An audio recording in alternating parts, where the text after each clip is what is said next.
প্রেম যেন গাহিত মহিমা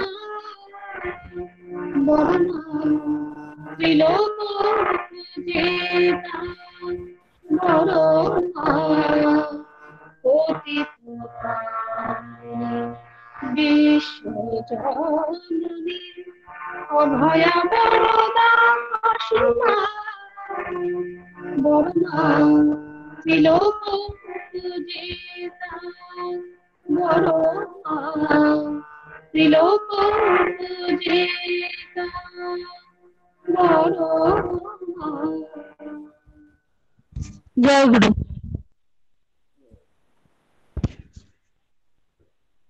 হ্যাঁ, জয় গুরু। খুব সুন্দর অসাধারণ সঙ্গীত শুনলাম সুদীপা মার কণ্ঠে। আচ্ছা, এবার হচ্ছে আমরা আগের দিনের অনুষ্ঠানে আবার ফিরে যাব। সেজন্য আগের দিনে যে প্রশ্নগুলো বাকি ছিল তার মধ্যে একটা প্রশ্ন হচ্ছে, একই মায়ের সাধু ও অসাধু সন্তান কেন জন্মায়? এর জন্য পরিবেশ না প্রজনন বিজ্ঞান দায়ী? এই প্রশ্নটির উত্তর দেবেন ঝুমা ভৌমিক মা।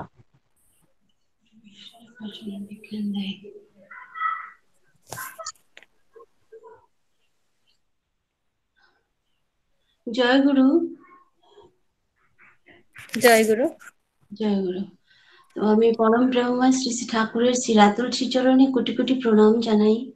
পরমারাধ্যা জগজ্জননী শ্রী শ্রী বর্মার শ্রীরাতুল শ্রীচরণে কোটি কোটি প্রণাম জানাই। শ্রী শ্রী বর্দার শ্রীরাতুল শ্রীচরণে কোটি কোটি প্রণাম জানাই। আচার্যদেব শ্রী শ্রী দাদার শ্রীরাতুল শ্রীচরণে কোটি কোটি প্রণাম জানাই।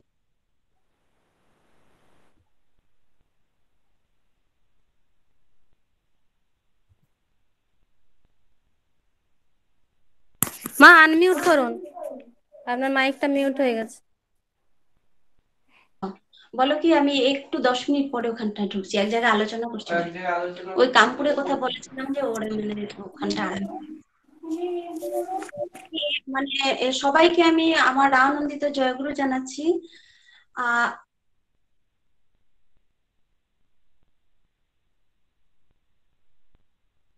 আচ্ছা, অগ্নিজিৎ অমিত্রজিৎ কিন্তু বারবার মিউট করে দিচ্ছে ঝুমা মাকে। অমিত্রজিৎকে একটু সরিয়ে নিতে হবে, বাচ্চা তো বুঝতে পারছে না। মা আপনার মাইকটা আনমিউট করুন। হ্যাঁ, এখন ঠিক আছে? ঠিক আছে। হ্যাঁ, তো মানে যে এই কোশ্চেনটা যেটা, একই মায়ের সাধু অসাধু সন্তান কেন জন্মায়, এর জন্য পরিবেশ না প্রজনন বিজ্ঞান দায়ী? তো এই প্রসঙ্গে এটা একটা ভীষণই কঠিন প্রশ্ন। আর এই প্রসঙ্গে শ্রী শ্রী ঠাকুর আমাদেরকে যেরকম আমাদেরকে বলেছেন সেই সম্পর্কে আমি যতটুকু বুঝেছি আমি এটা থেকে উত্তর দেবার চেষ্টা করছি। তো এখানটা কোশ্চেনটা হলো যে সাধু অসাধু জন্মায় কেন? তো অলরেডি তো এখানটা সুপ্রজনন হয়ে গেছে, কারণ সাধু তো এখানটায় সাধু সন্তানের জন্ম হয়ে গেছে, তার মানে সুসন্তানের জন্ম এখানটায় হয়ে গেছে অলরেডি।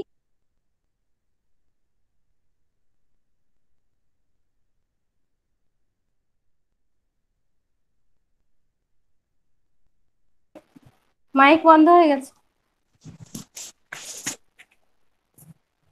মাইকটা আমি তো ধরছি না, মাইক বন্ধ কি করে হচ্ছে? সেটাই তো। তো এখন তো শোনা যাচ্ছে তো? হ্যাঁ, ও দিদি শোনা যাচ্ছে? সুনিতা দি শোনা যাচ্ছে? হ্যাঁ, শোনা যাচ্ছে এবার। শোনা তো যাচ্ছে?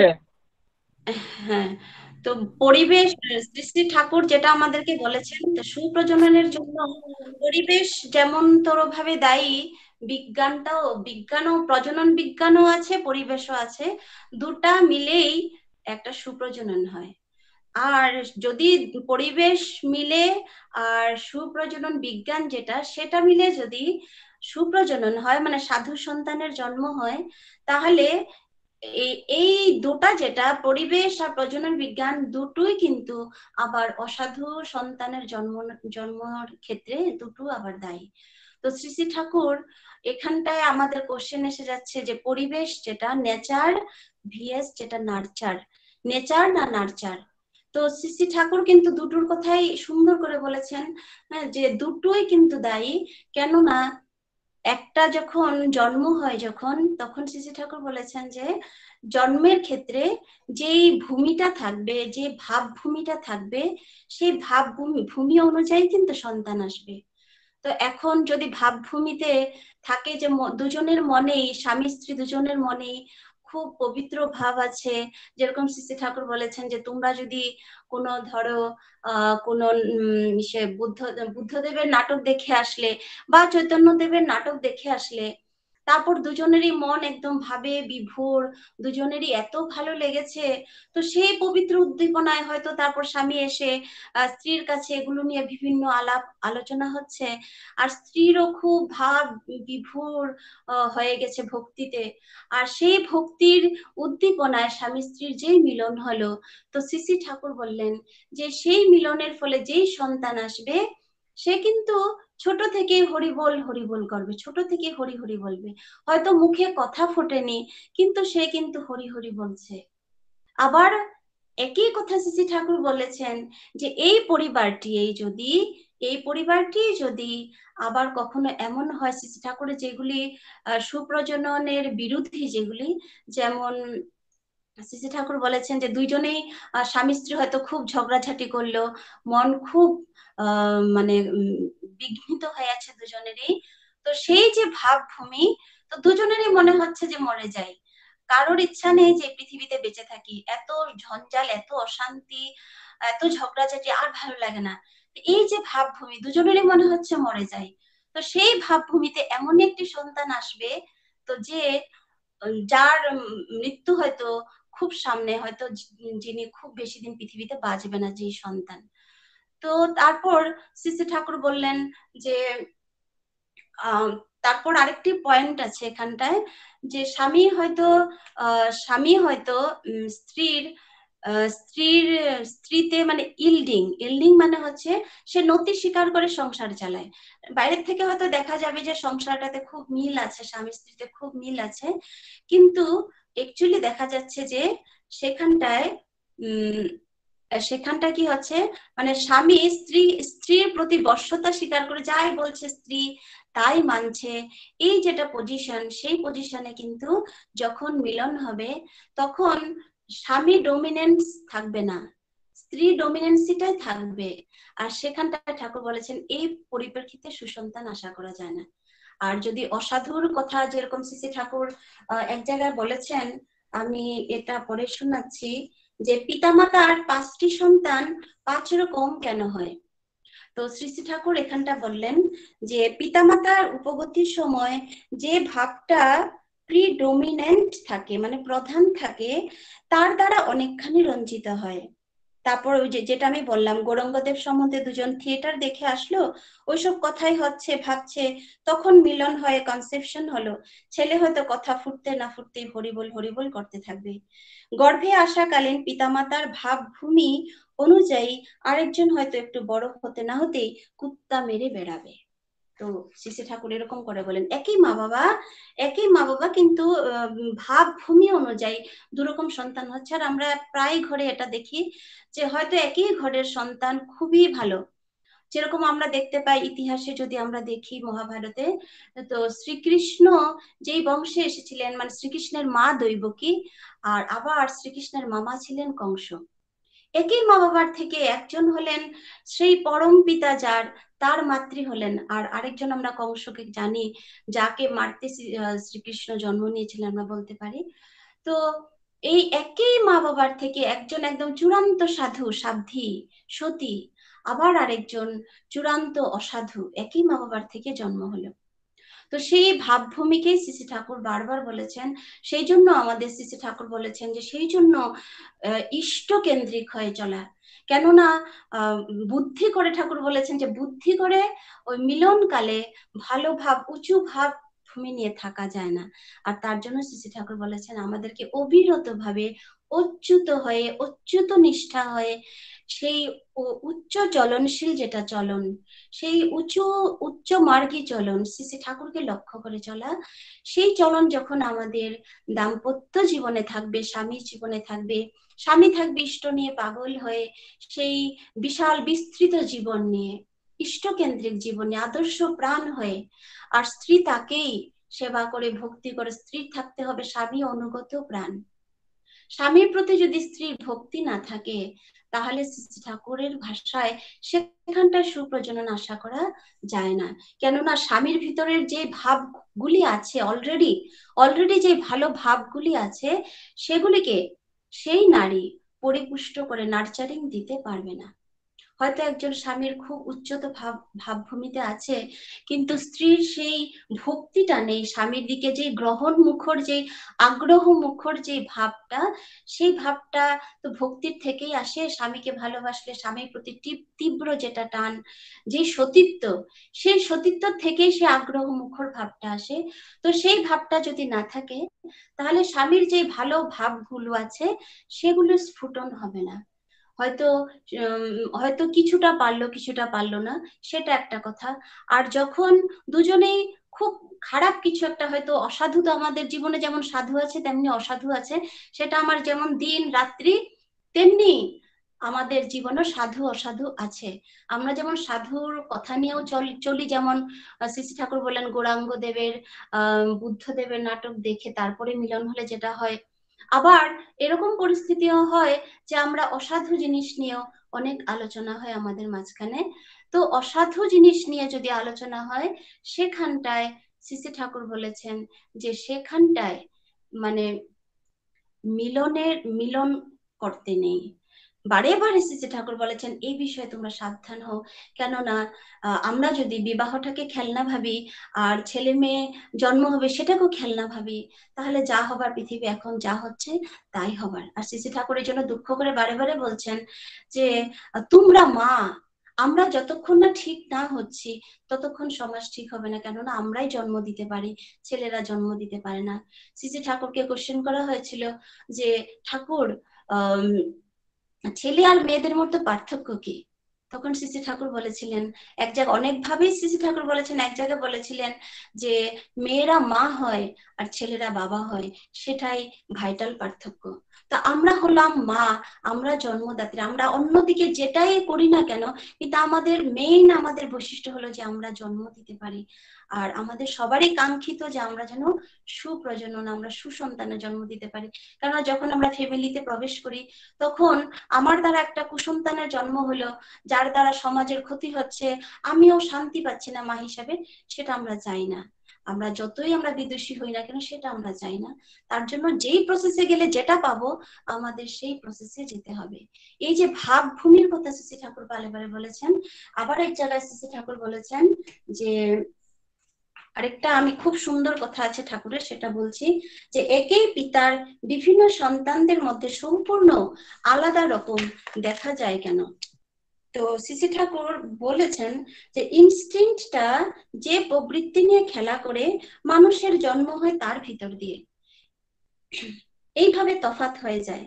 মা এবং বাবার প্রবৃত্তির যদি সঙ্গতি হয় তবে সন্তান বলিষ্ঠ হয়, তা না হয়ে উপগতির সময় স্বামীর একরকম প্রবৃত্তি এবং স্ত্রীর আরেক রকম প্রবৃত্তি থাকলে সন্তানের সংস্কার ও প্রকৃতিতে অসঙ্গতি থাকে।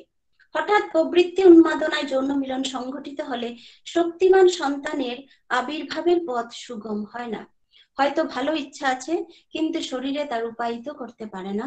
উপগমন যত উন্নত ধরনের হয় ততই ভালো। তো এই যে শ্রী ঠাকুর বললেন কেমিস্ট্রির কথা, তো সায়েন্স যেটা এখানটায় সুপ্রজনন বিজ্ঞান, যেটা জেনেটিক্স এর মতে হলো যে যখন আমাদের জন্ম হয়, যখন মানে সন্তানের জন্ম হচ্ছে, তখন হাফ আমরা জিন নিই আমাদের মার থেকে, আর বাবার থেকে হাফ জিনটা আমরা নিই। আর সেটা এই যে হাফ হচ্ছে দুজন থেকে আমরা নিচ্ছি। তো শ্রী শ্রী ঠাকুরের মতে মায়ের যেগুলো জিন, সেগুলি নার্চারিং এজেন্ট হিসাবে কাজ করে। তো বাবার থেকে হয়তো আমরা ট্রেড গুলি পেলাম, আমাদের গুণাবলীগুলি পেলাম, কিন্তু সেটাতে যে নার্চারিং, যেটা এপিজেনেটিক্স বলে যেটাকে, সেই এপিজেনেটিক্স কি কাজ করে, এই জিনিসগুলি নার্চারিং এজেন্ট হিসাবে কাজ করে। আর এখন সায়েন্সেও প্রমাণিত হচ্ছে যে ভালোবাসা যখন স্বামী স্ত্রীর মধ্যে গাঢ় থাকে, গভীর থাকে, যেটা শ্রী শ্রী ঠাকুর বারে বারে বলেছেন যে গভীর ভালোবাসা দুজনের প্রতি থাকবে, গভীর শ্রদ্ধা, গভীর বিশ্বাস যেখানটায় থাকে সেখানটাই সুসন্তান আমরা আশা করতে পারি। তো যেখানটা গভীর টান থাকে, ভালোবাসা থাকে, সেখানে অক্সিটোনিন বলে একটা হরমোন হরমোন নির্গত হয়। তো এই হরমোন, আর শ্রী ঠাকুর বললেন যে মায়েদের মায়েদের আমরা যখন জন্মদানে আমরা প্রবৃত্তি হই, তখন মায়েদের যেটা হরমোন, যেটা নিঃসৃষণ হয়, যেটা হরমোন সিক্রেশন যেটা হয়, সেটা এত রকমের হরমোন সিক্রেশন হয়। আর ঠাকুর বলেছেন যে যখন সতীত্ব থাকে মেয়েদের, সেই যে একাগ্র টান, একাগ্র ভালোবাসা, একাগ্র ভক্তি, তার ফলে সেই গ্রন্থিগুলো থেকে সেই নিঃসরণগুলি হতে পারে, হরমোনগুলি, এনজাইম যেগুলিকে বলে, নিঃসরণ হতে পারে। আর সেটাই সন্তানকে পুষ্টি দান করে। তার জন্য শ্রী ঠাকুর সতীত্বের কথা এত করে বলেছেন। সতীত্ব না হলে যে আমরা সন্তানটা জন্ম দিতে যাচ্ছি, কেননা আমার ভাব বিভোর সেই আগ্রহটা নেই, সেই টানটা নেই, আমি যে স্বামী থেকে সম্পূর্ণ ভালো জিনিসটা গ্রহণ করব, তার জন্য হয়তো কিছুটা নিতে পারলাম, কিছুটা রয়ে গেল। আবার হয়তো দুজনের মনের সঙ্গতি নেই, কম্পাটিবিলিটি নেই, দুজন দুজনের মনটা এক ধরনের না, তখন কি হয়, ওই দুজনের আলাদা আলাদা থেকে যাচ্ছে, দুটা একসাথে হচ্ছে না। একই রকম দুটা হলে তখনই সেটা সন্তানের মধ্যে ডমিনেন্ট হতে পারে, আর সেটা হয়তো তখন ডমিনেন্ট হতে পারছে না। তার জন্য আমরা যে শ্রী ঠাকুর বারে বারে বলেছেন সদৃশ্য বিয়ের কথা, কম্পাটেবল ম্যারেজের কথা, তার জন্য। তো আমার মনে হয় যে সেই যে ভাব বিভোর যেটা বলেছেন, যে যেটা ইনস্টিংক্ট, যে সময় স্বামীর মধ্যে স্ত্রীর মধ্যে যেই ইনস্টিংক্ট, যেই মনটা খেলা করছে, সেই মনের সন্তানই আমরা জন্ম দিতে পারি। তো আমার মনে হয় এই জন্যই যখন ভালো মন থাকবে, ভালো সন্তান আসবে। যখন সেই খারাপ কিছু চর্চা করে আমরা অসাধু সন্তানের জন্ম দিতে আগ্রহী হব, তখন সেই অসাধু সন্তান আসবে। এর জন্য আমরা দেখতে পারি একই ফ্যামিলিতে হয়তো খুব ভালো সন্তান আছে, আবার খুব খারাপ সন্তানও আছে। আমরা ঘরে ঘরে এরকম দেখছি, আমাদের মধ্যেও আছে। তো আমি এটুকু বলেই আমার আলোচনা এখানটায় শেষ করছি। সবাই ভালো থাকবেন, আর অসংখ্য অসংখ্য ধন্যবাদ জানাচ্ছি। জয় গুরু। অসংখ্য ধন্যবাদ ঝুমামাকে, খুব সুন্দর ডিটেলসে বুঝিয়ে দিলেন। এরকমই একটি ফ্যামিলি আমি গেছিলাম গাজনে একদিন। তো গিয়ে পরে দেখি তার বাচ্চাটাকে ঘরে বন্ধ করে রাখছে, একটা বাচ্চাকে, বড় সে অনেক, আর ছোট বাচ্চাটা ঘুরে বেড়াচ্ছে। তো আমি জিজ্ঞেস করলাম, ওকে কেন বন্ধ করে রেখেছো? বললো ওর অটিজম বলে একটা রোগ হয়েছে, সেই জন্য। তা দীক্ষা নিয়ে আমার কি লাভ হলো? আমি তো দীক্ষা নিয়েছিলাম, দীক্ষা নিয়ে তো কোনো লাভ হলো? এরকম সন্তান হলো? তাহলে তুমি দীক্ষা নেওয়ার পর থেকে ইষ্টভীতি করেছো? বলছে না, ওইসব ইষ্টভীতি করার চাইতে লোককে খেতে, ওই পয়সা দিয়ে গরিব দুঃখীদের দিয়ে দেওয়া ভালো। তো তখন বললাম যে দেখো, তুমি তো জানো না কিছু, কিন্তু কি করে এরকম সন্তান হয়, যখন স্বামী স্ত্রীর মন হয়তো খুব খারাপ আছে, কি কিছু আছে, আমি বোঝালাম। মা যেভাবে বললো অল্পের মধ্যে বোঝালাম, তখন তো বাচ্চাকে স্বামীকে এনগেজ হতে নেই, সেটা বললাম। বলছে তাহলে এই কথাগুলো মানুষ জানবে কি করে, মেয়েরা জানবে কি করে? আমি বললাম দেখো, এই ঠাকুরের অনুষ্ঠান, সৎসঙ্গ, সর্বোপরি তুমি যদি ঠিক ঠিক ইষ্টভৃতি করো, তখন ঠাকুর আমাকে নিয়ন্ত্রণ করবেন। খারাপ সময় ভালো সময়টা আমাদের নিয়ন্ত্রণ তিনিই করবেন, আমাকে কোন সময় আমাকে তিনি দেবেন দয়া করে। তো এইভাবে তার চরণে নিজেকে দিতে হয় ইষ্টভীতি, প্রতিদিন যে আমরা তার সাথে যুক্ত হতে হয়। ইষ্টভীতি ছেড়ে দিলে তার কোনো মানে নিয়ন্ত্রণ করার, আমি তাকে তার হাতে নিজেকে ছেড়ে দিলাম না, তাকেই ছেড়ে দিলাম, এটাই বললাম। তা আমার কাছে আমরা শুনলাম বিশদে। আর তাছাড়া ইষ্টকে ধরে থাকাটাই হচ্ছে মেন ব্যাপার। আর ঠাকুরের একটা আরেকটা বই আমরা পড়েছিলাম, সে বইটার নামটা ভুলে যাচ্ছি। সে বইটা আছে, যখন তখন যে কোনো সময় স্বামীর সাথে মিলিত হতে নেই। কারণ যেমন রাস্তার কুকুর এটা থাকে, যে পশুরা যা যেরকম আচরণ করে সেরকম যদি মানুষ আচরণ করে, তাহলে পাশবিক প্রবৃত্তি সম্পন্ন সন্তান হতে পারে। সেজন্য একটা শুদ্ধ ভাবে এবং শুদ্ধ মানসিকতার ভেতর দিয়ে শুদ্ধাচারে যেভাবে সন্তান গ্রহণ করা হয়, সেটাই হচ্ছে আগেকার দিনে ঋষিরা যেভাবে বলে গেছেন, বর্তমান যুগে আমরা যে আদর্শকে ধরেছি তিনি যেভাবে বলেছেন সেভাবেই নেওয়া উচিত। জয় গুরু। পরবর্তী প্রশ্নে আমরা চলে যাব। পরবর্তী প্রশ্নটি হচ্ছে, স্বামীতে নারায়ণের প্রতিষ্ঠা কিভাবে সম্ভব? ঠাকুর নারীর নীতিতে বলেছেন যে স্বামীতে নারায়ণের প্রতিষ্ঠা কিভাবে হবে, সেই কথাটা আমরা সেই বাস্তবে কিভাবে করতে পারি। তো বাস্তবে দেখা যায় স্ত্রীকে যদি কখনো স্বামী হয়তো অবজ্ঞার চোখে দেখে, কি শ্বশুর, এটাই হচ্ছে প্রশ্ন, যে স্ত্রীকে যদি যে স্বামী অবজ্ঞার চোখে দেখে, তার স্বামীতে নারায়ণের প্রতিষ্ঠা কিভাবে সম্ভব, সেটাকে কিভাবে শ্রদ্ধা করবে এবং তার ভেতরে নারায়ণকে কিভাবে জাগিয়ে তুলবে। এই প্রশ্নটা আমরা উত্তর চাইবো শ্যামা মার কাছ থেকে, মুর্শিদাবাদ। জয় গুরু। জয় গুরু। শোনা যাচ্ছে? হ্যাঁ, শোনা যাচ্ছে। আচ্ছা, সর্বপ্রথম আমি আমার আরাধ্য দেবতা পরম দয়ালের রাতুল চরণে জানাই প্রাণের শতকোটি প্রণাম। প্রণাম জানাই বিশ্ব জননীর রাতুল চরণে।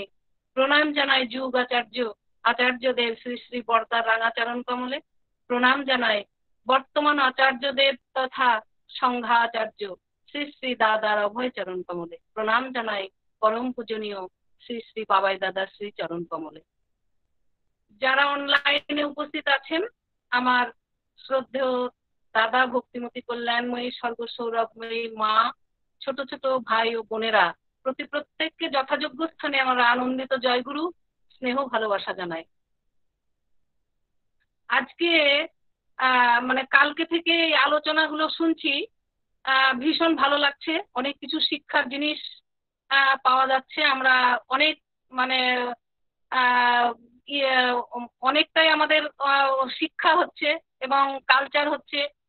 সংসারের মধ্যে অনেক অজানা ছিল, যেগুলো বিষয় জানা হচ্ছে, ভীষণ ভালো লাগছে। এবং সুনীতি মাকে ভীষণ অশেষ ধন্যবাদ, কারণ এই জায়গায় আমাকে যুক্ত করে আমি নিজেকে অত্যন্ত ভাগ্যবান বলে মনে করছি।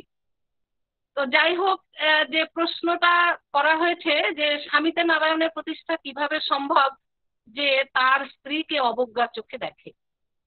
আজকে বিংশ শতাব্দী শেষ হয়ে একবিংশ শতাব্দীতে আমরা পা দিয়েছি। একবিংশ শতাব্দীও প্রায় শেষ হতে চলেছে। এই যুগ এমনই একটা সাংঘাতিক যুগ, এটা হচ্ছে মানে কি বলবো, মানে প্রতিযোগিতার যুগ।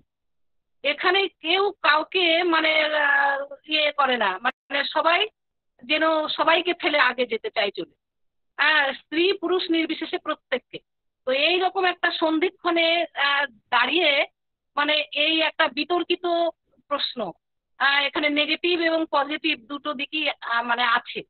কিন্তু যেহেতু আমরা পরম দয়ালকে মানে জীবনে গ্রহণ করেছি, পরম দয়াল তথা শ্রী শ্রী বড় মার মানে জীবন খাতায় নেগেটিভ জিনিসটা কিন্তু ছিল, মানে নেই। নেগেটিভ জিনিস ঠাকুর পছন্দ করতেন না। তাই আমি নেগেটিভ দিকটাতে না গিয়ে মানে আজকে এমন একটা মানে সিচুয়েশন, যে সিচুয়েশনে দাঁড়িয়ে এই কথাগুলো পজিটিভ দিক আলোচনা করলে আজকের যে নারী জাতি অত্যন্ত উশৃঙ্খল, তারা মানে অন্যরকম একটা চিন্তা ভাবনা করবে। তো তাদের দিকে আমার লক্ষ্য করে লাভ নেই। যেহেতু ঠাকুর পজিটিভ দিকটাই বেশি পছন্দ করতেন, তাই পজিটিভ দিকটাই আলোচনা করার চেষ্টা করব। তো আমার ছোট্ট বিদিশা, স্নেহময়ী বিদিশা মা যে বাণী পাঠ করেছে নারী নীতি গ্রন্থে, এটা হচ্ছে ঠাকুরের আশা। প্রত্যেকটি মায়েদের উপরে ঠাকুরের এটা হচ্ছে আশা, ঠাকুর এটা আশা করেন। তো এইরকম মাতৃভূমিতে দাঁড়িয়ে এরকম নারী জাতির একটা স্টেজ থাকবে, যেখানে দাঁড়িয়ে মানে কিছু আলোচনা করতে হবে। যাই হোক, তো আমরা কথায় আছে যে গঙ্গা জলে গঙ্গা পূজা বলে একটা কথা আছে, এই কথাটা প্রচলিত আছে যে যার জিনিস তাকে নিয়ে তাকে দেওয়া। তো সেরকম হচ্ছে গঙ্গা জলে গঙ্গা পূজা করার মতোই আমি কিছু একটু আলোচনা করব। বিশেষ তত্ত্ব অত জানি না। তো যাই হোক, মানে গঙ্গা জলে গঙ্গা পূজা, এই কথাটা তত্ত্ব যাই থাকুক না কেন, কথাটা হচ্ছে তার জিনিস নিয়ে তাকে দেওয়া। তো আজকের প্রশ্ন হচ্ছে স্বামীতে নারায়ণের আবির্ভাব কিভাবে সম্ভব, যে তার স্ত্রীকে অবজ্ঞার চোখে দেখে।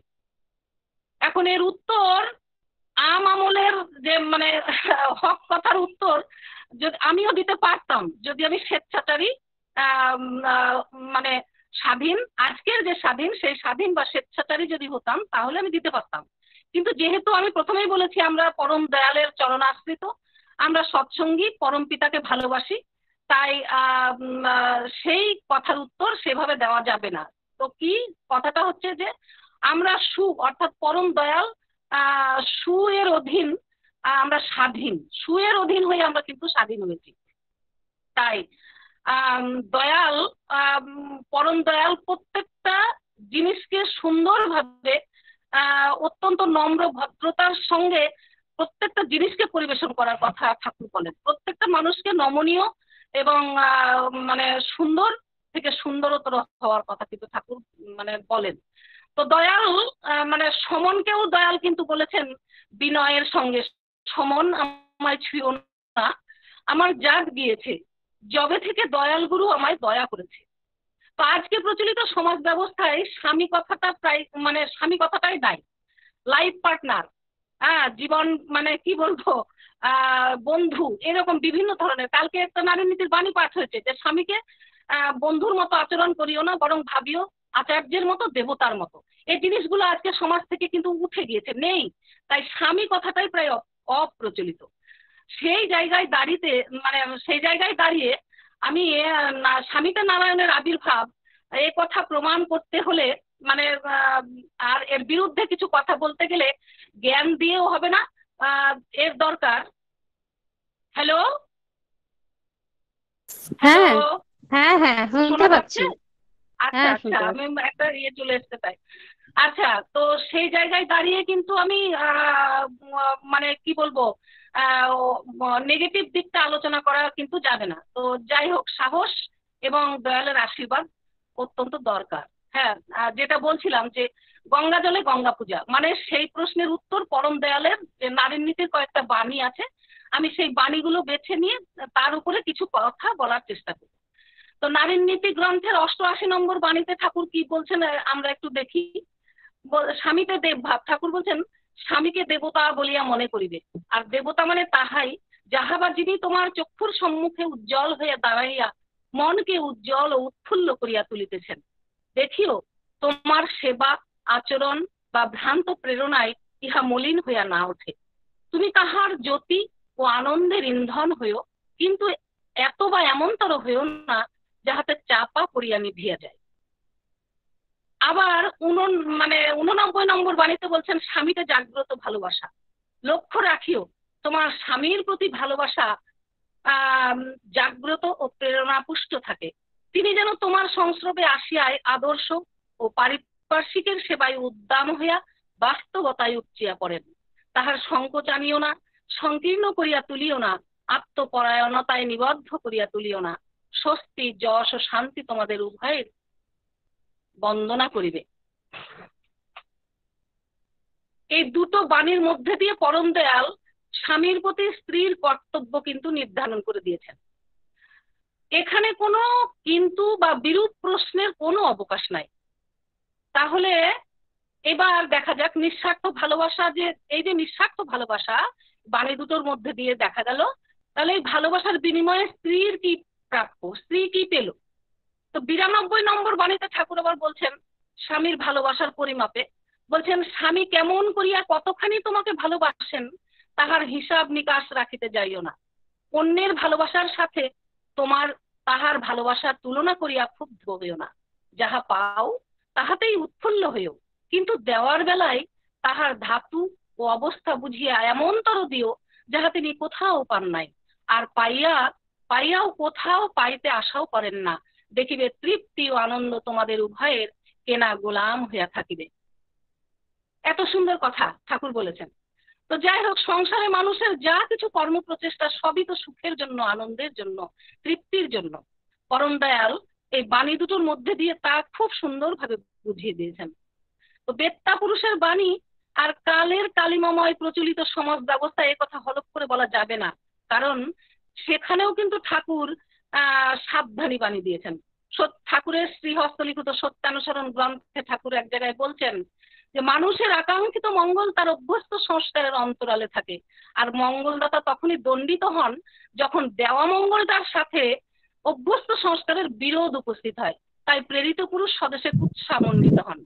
তাই যে স্বামী অগ্নি সাক্ষী করে বিয়ে করা সত্ত্বেও, যে প্রশ্নটা আজকে আছে আমার, যে অগ্নি সাক্ষী করে বিয়ে করা সত্ত্বেও যে স্বামী স্ত্রীকে সঠিক মর্যাদা বা গুরুত্ব না দিয়ে তার সাথে বিরূপ আচরণ করে, তেমন এক পেশে নিষ্ঠুর স্বামীর মধ্যে নারায়ণের আবির্ভাব ঘটানো মানে দায়িত্ব কিন্তু ঠাকুরের দৃষ্টিতে স্ত্রীরই।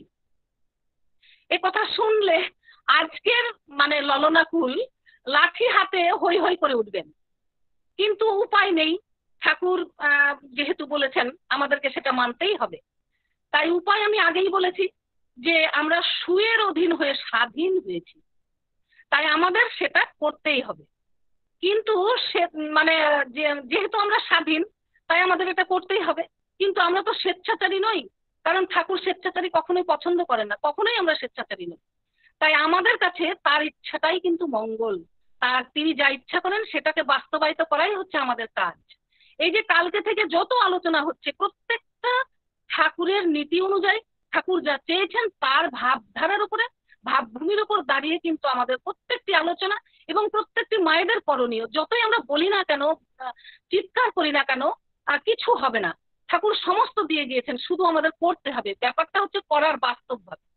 আমি যতই বলে যাই না কেন, স্টেজের উপরে দাঁড়িয়ে বড় বড় বক্তব্য রাখি, আমি লিফলেট ছাপিয়ে সারা পৃথিবী বুকে ছাপিয়ে ছড়িয়ে দিই, কিচ্ছু হবে না। হবে একটি জায়গায়, শুধু ঠাকুরের ইচ্ছাকে বাস্তবায়িত করা। তাই নারীর নীতির 93 নম্বর বাণীতে ঠাকুর কি বলছেন? স্বামীর বিবর্ধনে পাতিব্রতা। ঠাকুর বলছেন তোমার হইতে যদি তোমার স্বামীর আদর্শানুপ্রেরণা, জীবন, যশ ও ক্রমবর্ধন উন্নতির দিকে অগ্রসর না হইল, তবে তোমার পাতিব্রত মিথ্যা কথা। তো পাতিব্রত হচ্ছে সতী নারীর কাছে প্রাণের চাইতেও মূল্যবান। তা যদি হয় তাহলে স্ত্রীকে সেই প্রাণের বিনিময়েও তা করতে হবে। কেননা গায়ক কবিদের কাছে মানে গানের মধ্যে দিয়ে একটা কথা শুনেছি যে প্রাণে প্রাণ ঢালিলে প্রাণ পাওয়া যায়, প্রেম তরঙ্গের হয় উদয়। যদি প্রাণে প্রাণ ঢালা যায় তাহলে সেখানে প্রেম তরঙ্গের উদয় হয়। তাহলে নারীরা পারে না এমন কি কাজ আছে? তাই আমাদের কিসের ভয়? তাই ঠাকুর বলছেন যে ঠাকুর মায়েদেরকে নিয়ে অত্যন্ত প্রশংসা করেছেন। মাতৃজাতির প্রশংসায় তিনি পঞ্চমুখ। তিনি বলেছেন মেয়েরা লক্ষ্মী, সরস্বতী, দেবী দুর্গা, ওরা ইচ্ছা করলে সংসারটাকে স্বর্গে পরিণত করতে পারে, ওদের ক্ষমতার তুলনা নাই। তা যদি হয় তবে স্বামী যেমনই হোক, তার ইচ্ছা হলে স্বামীর মধ্যে নারায়ণের আবির্ভাব ঘটানো অসম্ভব কিন্তু কিছুই নয়। আমরা যদি মহাভারতের যুগে ফিরে যাই তাহলে সেখানে দেখি হিরণ্যকশিপু অসম্ভব দত্ত, যার দাপটে শশাগড়া পৃথিবী ত্রাহি ত্রাহি। এমনতর স্বামীর স্ত্রী সতী নারী কয়াধু তাকে ভালোবেসে এত সুন্দর একটা ভক্ত প্রহ্লাদের মতো সুসন্তানের জন্ম দিলেন। এবং তাহলে তাকে যদি তার মধ্যে যদি নারায়ণের আবির্ভাব তিনি চোখে না দেখতেন, তাহলে এত সুন্দর নারায়ণ তুল্য সন্তান কি করে তিনি জন্ম দিলেন? আবার ভক্ত ধ্রুবের কথা আমরা পড়েছি যে তার যে রাজা যে উত্থানপাদ, তিনি কি করেছেন? স্ত্রীকে অমর্যাদা করে তাকে সংসার থেকে বিতাড়িত করে জঙ্গলে তাকে নির্বাসিত করেছিলেন, তবুও তার মধ্যে দিয়ে ভক্ত ধ্রুবের মতো সন্তানের আবির্ভাব ঘটেছে। তাহলে ঠাকুর যে বলছেন যে নারীরা পারে না এমন কোনো কাজ নেই। তাই স্ত্রীর ঠাকুরের এই বাণীগুলো পাঠ করলেই বোঝা যায় যে এই যে নারায়ণের আবির্ভাব ঘটানো, এমনতর অসাধু মানে অসৎ চরিত্রের স্বামীর মধ্যেও কিন্তু নারায়ণের আবির্ভাব ঘটানোর দায়িত্ব হচ্ছে মায়েদের উপরেই কিন্তু ঠাকুর দিয়েছেন। তাই সবশেষে নারীর মানে নারী জাতির প্রতি ঠাকুরের যে আশা এবং আশীর্বাদ, সে কথাটা উল্লেখ করে আমি মানে আলোচনায় ইতি টানবো। তাই নারীর নীতি গ্রন্থে যে আবারও আমি পুনরায় বলছি যে আমার স্নেহময়ী বিদিশা মা যে প্রথমে যে ঠাকুরের আশার বাণীটি পাঠ করেছেন, আমি পুনরায় আবার সেই কথাটা বলছি। ঠাকুর মেয়েদের উদ্দেশ্য করে বলছেন, মেয়ে আমার, তোমার সেবা, তোমার চলা, তোমার চিন্তা, তোমার বলা পুরুষ জনসাধারণের ভিতর যেন এমন একটা ভাবের সৃষ্টি করে যাতে তারা অবনত মস্তকে নত জানু হয়ে সসম্ভ্রমে ভক্তি গদগদ কণ্ঠে মা আমার, জননী আমার বলে মুগ্ধ হয়, বুদ্ধ হয়, তৃপ্ত হয়, কৃতার্থ হয়, তবেই তুমি মেয়ে, তবেই তুমি সতী। তাহলে এই যে ঠাকুর আশা প্রকাশ করেছেন, সেই আশাটাকে কিন্তু বাস্তবায়িত করতে হবে। তাই সতী নারীর সাধনায় মৃত স্বামীর দেহে প্রাণও সঞ্চারিত হয়, সেটা আমি আগের আলোচনায় বলেছি, সেটা আপনারা শুনেছেন। তাই সেই উদাহরণ কেবল একমাত্র একজনের নয়, এরকম উদাহরণ পূর্বে বহু বহু নারীরা দিয়ে গেছেন, যে মানে বারবার তারা ঘটিয়েছেন এই ধরনের মানে অবাস্তব ঘটনা। তাই এই আলোচনায় সেই কথা আমি আর উল্লেখ করছি না। তা যদি সত্য হয় তাহলে স্বামীতে নারায়ণের আবির্ভাব অসম্ভব কিছু নয়, সম্ভব। এটা একটা ঐতিহাসিক অনিবার্যতা, এটা হবেই। ঠাকুরকে যদি মানা যায়, ঠাকুরকে যদি ভালোবাসা যায়, এটা অনিবার্য, এটা হতেই হবে। তাই কারণ পরম প্রেমময় শ্রী শ্রী ঠাকুর মমতাময়ী মায়েদের উদ্দেশ্য করে বলেছেন যে তোমার প্রেরণায় তিনি অর্থাৎ স্বামী যেন আদর্শে উদ্দাম হইয়া বিশ্ব সেবায় নিরত থাকিতে পারেন, আর এইটি যেন তোমার তৃপ্তির, তুষ্টির, সুখ ও গর্বের আরাধনা বলিয়া হৃদয়ে স্থান পায়। মহিমময়ী ও সুখী হইবে সন্দেহ নাই। আর এইরূপ স্বামীতে এরকম যদি ভালোবাসা মানে স্ত্রীর স্বামীর প্রতি কর্তব্যপরায়ণ এবং স্ত্রীর যদি এরকম হয়, সমস্ত বিষয়ে তার হ্যাঁ সূচক মানে উত্তর বা তার চলনার মধ্যে দিয়ে দেখা যায়, তাহলে তার মধ্যে নারায়ণের আবির্ভাব অসম্ভব কিছু নয়, সম্ভব হবে। আর এর যদি বিপরীত হয় তাহলে সেই স্ত্রীর কি হবে, তিনি সে মানে মৃত্যুর পথকেই ডেকে নিয়ে আসবে, এছাড়া আর কিন্তু কিছু নয়। তাই আমাদের করতে হবে, যাই ঠাকুর বলে গিয়েছেন এগুলোকে বাস্তব ভাবে করতে হবে। অত্যন্ত, কেন নারীরা সহনশীলা, ধৈর্যশীলা, তাই তাদের মতো ধৈর্যশীলা আর কিন্তু কাউকে দেখা যায় না। তাই মায়েরা এত নমনীয়, এত মানে কি বলবো মানে সহনশীল, যেটা দাদাদের মধ্যেও এত মানে দেখা যায় না। তাই মায়েদের প্রতি এতটাই আশা প্রকাশ ঠাকুর করেছেন যে বিশ্ব দিন দুনিয়াকে মায়েরা কিন্তু পাল্টে ফেলতে পারে, একটা নতুন মানে সভ্যতাকে মায়েরা নিয়ে আসতে পারে। তা একটা এই মুহূর্তে মানে একটা মনীষীর কথা মনে পড়ছে। তিনি বলছেন the true function of women is not to educate not children only but men to train to a higher civilization. অর্থাৎ মায়েরা নতুন জগৎ, নতুন সভ্যতাকে সৃষ্টি করতে পারে, সবকিছু করতে পারে। তাই এমনতর স্বামীর মধ্যে নারায়ণের আবির্ভাব ঘটানো অসম্ভব কিছু নয়, যদি মায়েদের সদিচ্ছা থাকে। ইচ্ছা যদি থাকে আর সেটাকে যদি বাস্তবায়িত করা যায় তাহলে সেখানে নারায়ণের আবির্ভাব সম্ভব। কেননা ঠাকুর বলছেন সুনীতি বা সুনিয়ম কাহাকেও জবরদস্তি করিয়া ঘাট ধরিয়া অনুসরণ করাইতে চাহে না, কিন্তু যে মঙ্গল চায় সে যদি অনুসরণ করে মঙ্গল তাহাকে নন্দিত করিবে সন্দেহ নাই। এত বড় কথা ঠাকুর বলেছেন। তাই শুধু মায়েদের সদিচ্ছা থাকা লাগে আর পরমপিতাকে অসম্ভব ভালোবাসা লাগে। এই দুটো জিনিস যদি থাকে তাহলে নারায়ণের আবির্ভাব অবশ্যই ঘটানো সম্ভব হবে। এই বলে আমি আমার প্রত্যেকে যারা আমার শ্রোতা মানে আছেন প্রত্যেকের সুদীর্ঘ ইষ্টচ্ছল জীবন কামনা করে এখানেই শেষ করছি। বন্দে পুরুষোত্তম। জয় গুরু মা, অপূর্ব সুন্দরভাবে বুঝিয়ে দিলেন। জয় গুরু। এটার উপরে আমি একটু বলবো। এটাতে একটু তাপসীমা আগে একটু বলার জন্য বলেছে। আচ্ছা, তাপসীমা একটু বলে নি, তারপরে আপনি বলেন, ঠিক আছে? তাপসী। জয় গুরু। জয় গুরু। পরম দয়াল শ্রী শ্রী ঠাকুরের চরণে প্রণাম জানাই। পরম আরাধ্যা জগৎজননী শ্রী শ্রী বড় মায়ের চরণে প্রণাম জানাই। পরম পূজ্যপাদ শ্রী শ্রী বরদাদার চরণে প্রণাম জানাই। পরম পূজ্যপাদ আচার্য শ্রী শ্রী দাদার চরণে প্রণাম জানাই। পরম পূজনীয় শ্রী শ্রী বাবাই দাদার চরণে প্রণাম জানাই। ঠাকুর পরিবারের প্রতি প্রত্যেকের চরণে প্রণাম জানাই এবং উপস্থিত সকলকে আমার আনন্দিত জয় গুরু। প্রথমেই বলি, এই বিষয়টা কিন্তু খুব সেনসিটিভ।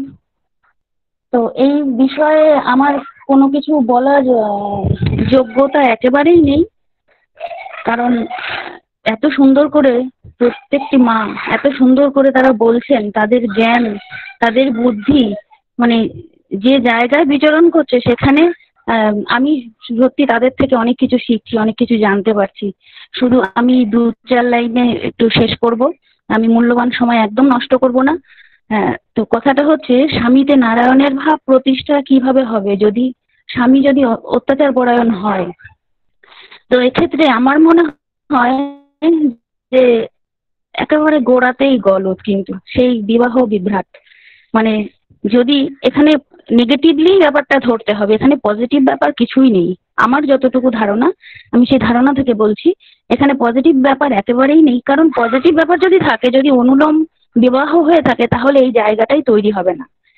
এক্ষেত্রে আমি ধরছি একটা প্রতিলোম বিবাহের ক্ষেত্রেই কিন্তু এই সমস্যাটা আসতে পারে। তো কারণ সেই বিবাহ, যেটা বললাম যেটা বিবাহ বিভ্রাট, আমার দেখা গেল কোনো মানে স্ত্রী পুরুষের মিলনের ফলে দেখা গেল প্রতিলোম সন্তানের জন্ম হলো, সেক্ষেত্রে কি হবে? সে তো সেভাবেই মানুষ হবে। কারণ এখানে মেন প্রবলেমটা হচ্ছে মাকে ঠিক হতে হবে।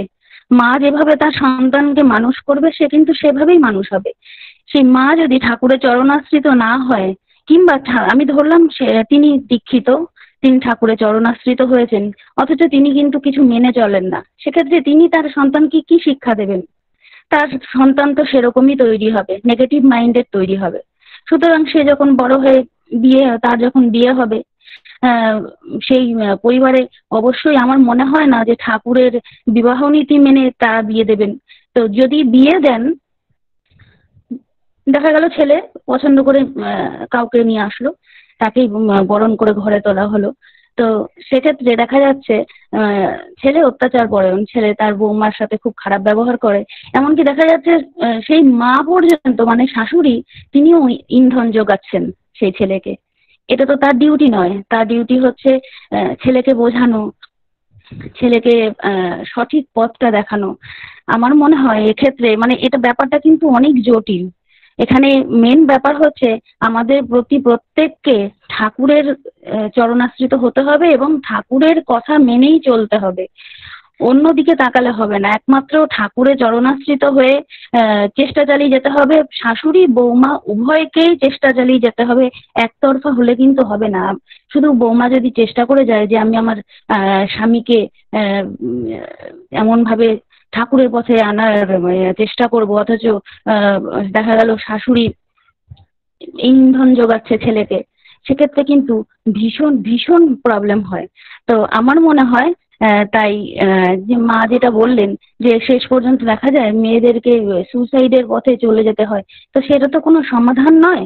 ঠাকুর, আমরা প্রত্যেকেই জানি যে আত্মহত্যা মহাপাপ নরকে গমন। সেই পথে যাওয়ার আগে আমার মনে হয় চেষ্টা করে দেখা যেতেই পারে যে আমরা ঠাকুরের পথে যদি সেই স্বামীকে যদি চালনা করতে পারি, তাহলে কিন্তু মা এবং বৌমা এবং শাশুড়ি উভয় মিলে যদি ঠাকুরের পথে স্বামীকে চালনা করার চেষ্টা করতে পারি, তাহলে কিন্তু আমার মনে হয় চেষ্টা করলে হয়তো হতে পারে। যদিও ঠাকুর বলছেন প্রতিলোম বিবাহের ক্ষেত্রে, প্রতিলোম সন্তানের জন্ম দিলে এরকম প্রতিকূলতা আসবেই, ঠাকুর বলছেন এর কোনো প্রতিকার নেই। কিন্তু যদি মানে ফুল ফ্যামিলি যদি আমরা ঠাকুরের চরণাশ্রিত হয়ে তার পথে চলার চেষ্টা করি, মানে এটা শুধুমাত্র বৌমার উপর নির্ভরশীল নয়, কিন্তু এটা প্রত্যেককে, ফ্যামিলির প্রত্যেককে সাহায্য করতে হবে, ঠাকুরের পথে চলতে হবে। ঠাকুর তার সেই যিনি অত্যাচার করছেন স্বামী, তাকে বোঝাতে হবে। তো এইভাবে একসময় বোঝাতে বোঝাতে আমার মনে হয় ঠিক সেই জায়গায় কিন্তু পৌঁছানো যায়, গেলেও যেতে পারে। আর যদিও একান্তই না পৌঁছানো যায়, তারপরে ঠাকুরের উপর ছেড়ে দেওয়াই মঙ্গল আমার মনে হয়। সুইসাইডের পথটা কোনো সঠিক সমাধান নয়। তো আমি এটুকুই বললাম, আমার এটুকু মনে হলো। বাকি মূল্যবান বক্তব্য মায়েদের কাছ থেকে শুনবো। সবার মঙ্গল প্রার্থনা করি। জয় গুরু। জয় গুরু, খুব সুন্দরভাবে বললে। এটা হচ্ছে সকলেরই ঠিকভাবে চলা উচিত। যেমন ঠাকুরের একটা বাণী আছে, স্বামীতে স্ত্রীর নাইকো নিষ্ঠা, স্ত্রীতে স্বামীর নাইকো টান, এমনতর চলন যাদের শ্রদ্ধা হারা হয় সন্তান। তাহলে যে পিতামাতার যদি ঠিক মতো না চলে, তাদের সন্তান তো এরকম হবেই। তারপর তারা যখন সংসার করতে যাবে তখন গিয়ে তো সেই উল্টাপাল্টা হতেই পারে। তো সেক্ষেত্রে যে আগের মা বললেন, অত্যন্ত সুন্দরভাবে বললেন, আমাদের অত্যন্ত ইষ্টপ্রাণ হয় ঠাকুরকে ভালোবেসে তার কাজ ভেবে তাকে দিয়ে তাকে আত্মসেবামুখী না করে তাকে দিয়ে বিশ্ব সেবা, মানে সে বিশ্বপতির সেবায় তার প্রতি আকৃষ্ট করে তাকে ভালোবাসতে শেখানো, এগুলো ঠাকুরের কাজ ভেবে যদি কেউ কোনো মেয়ে করতে পারে তো সেটা দেবী হয়ে উঠবে। তো যাই হোক, আমরা লিপিকা হুইমার কাছ থেকে তিনি কিছু বলতে চেয়েছেন, আমরা শুনবো। জয়গুরু। আসলে মানে আগে মায়েরা খুব সুন্দর করে বললেন, খুব সুন্দর করেই বলেছেন তারা, কিন্তু আমি এখানে একটা জাস্ট গল্প করতে চাচ্ছিলাম যে এই যে যে স্ত্রীকে অবজ্ঞার চোখে দেখে, তারপরে প্রথমে মায়েরা বলে গেছেন, প্রথমেই বুঝতে হবে যে সে আদর্শনিষ্ঠ পুরুষ নয়। সে যদি কোনো আদর্শ দ্বারা প্রভাবিত থাকে, সেই পুরুষ তো কোনো সময় এরকম আচরণ করবেই না। তা যার ভিতরে আদর্শ থাকবে না, যার ভিতরে ঠাকুর থাকবেন না, একমাত্র সেই সমস্ত মানুষই এইরকম আচরণ করতে পারে, স্ত্রীকে অবজ্ঞার চোখে দেখতে পারে, তার মানে অজ্ঞ লোক। আর যারা শ্রী ঠাকুরের চরণাশ্রিত হয়ে তার নাম ধ্যান করে, ইষ্টভীতি করে, সস্তনী করে, তারপরেও যদি স্ত্রীকে অবজ্ঞার চোখে দেখে, তাহলে বুঝতে হবে ঠাকুরের নিয়ম বিধি নিষেধ সে কিছুই জানে না, তার ভিতরে ঠাকুরের কোনো অস্তিত্বই নেই, নামে মাত্র সে দীক্ষিত বা সস্তনী নেওয়া, এরকম যদি কেউ হয়ে থাকে। কারণ এই যে ঘটনাটা হয় যে যদি কেউ দীক্ষিত হয় বা সস্তনী হয়, ঠাকুরকে নিয়ে চলে, তারা কিন্তু স্ত্রীর প্রতি অবজ্ঞার চোখে দেখতে পারবে না, কারণ তারা একটা আদর্শকে মেনে চলে।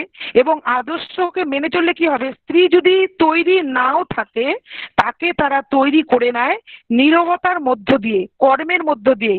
হয়তো স্ত্রী জানে না, সে ঠাকুরকে গ্রহণ করেনি বিয়ের আগে, হয়তো বিয়ের পরে স্বামীর হাত ধরেই তার ঠাকুর জগতে আসা, তখন কিন্তু তাকে স্বামী তৈরি করে নেয়। তা যারা ঠাকুরকে ধরেনি বা ঠাকুরের মর্ম যারা বোঝে না, সে সমস্ত পরিবারে এরকম হলে হতেও পারে। তা এরকম একটা মানে একদম কমপ্লিট অদীক্ষিত পরিবারের একটা গল্প করছি, জাস্ট একটা গল্প। একজন স্ত্রীকে, স্ত্রীটা তার মনে মনে তার স্বামীকে প্রচন্ড ভালোবাসে, কিন্তু স্বামী তাকে কিছুতেই ভালোবাসে না, সবসময় তার সব ব্যাপারে খুঁত ধরে। তা এরকম গ্রামে একজন মানে সাধু বাবা এসেছেন, তা সেখানে গেছেন, স্ত্রীটা গিয়ে বলছেন, সাধু বাবা আমি আমার স্বামীকে প্রচুর ভালোবাসি, কিন্তু উনি সবসময় আমাকে অবজ্ঞা করেন, আমাকে কিছুতেই আমি তার মন মতো হয়ে উঠতে পারি না, কিন্তু এত এত অত্যাচার করেন, এত কথা বলেন, আমাকে এত নির্যাতন করেন মানসিকভাবে শারীরিকভাবে, আমি কথার উত্তর না দিয়ে পারি না।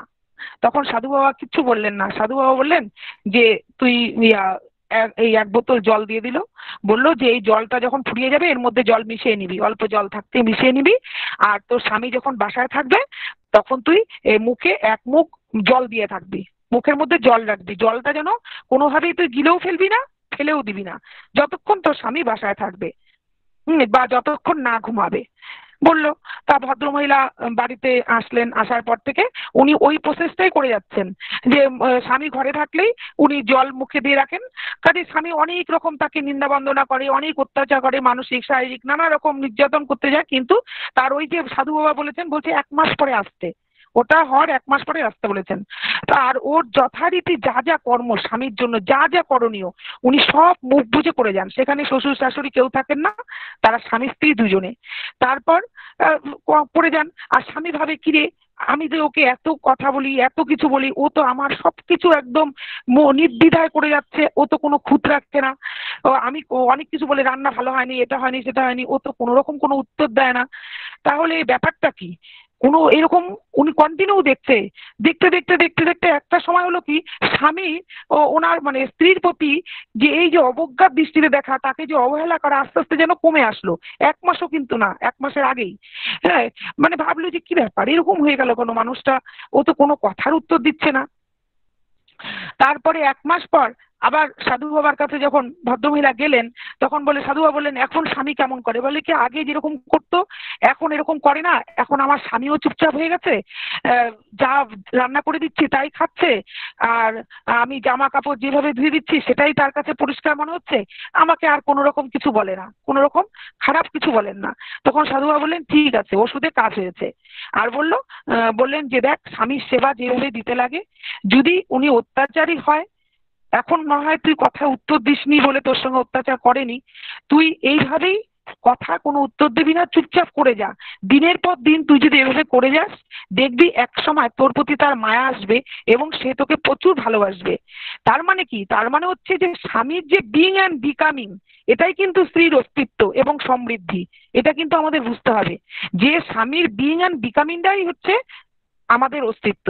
তাই আমরা স্ত্রী, আমরা নারী, আমরা যেন এটা ভুলে না যাই। আর আমরা যারা মায়েরা আছি, আমাদের যে ছেলে সন্তান হবে, আমাদের ছেলে সন্তানদের এইভাবেই কিন্তু শিক্ষা দিতে হবে, আদর্শ অনুরাগ। খালি ঠাকুরকে নিয়ে চললাম, দীক্ষা শস্ত্রই নিলাম, অথচ ঠাকুরমুখী চলনায় চললাম না, ঠাকুর যেভাবে চলতে বলেছেন চললাম না। নারীকে যখন বলছে যে নারীকে যদি মা, নারী হচ্ছেন মা, নারীর দিকে তাকাতে ঠাকুর না বলেছেন যতক্ষণ পর্যন্ত সেই মাতৃভাব পুরুষের না আসে। যতক্ষণ পর্যন্ত নারীকে দেখলে মাতৃভাব না আসে পুরুষের, ততক্ষণ পর্যন্ত নারীর দিকে তাকাতে হয় না। তাহলে আমরা যদি সত্যি সত্যি ঠাকুরের দীক্ষায় যদি দীক্ষিত হয়ে থাকি, আমরা যদি তারই হয়ে থাকি, তাহলে তো আমরা এরকম হব না। তা আমরা যারা ঠাকুরের হয়েছি তারা একদম নিখুঁতভাবে ঠাকুরকে নিয়ে চলার চেষ্টা করব।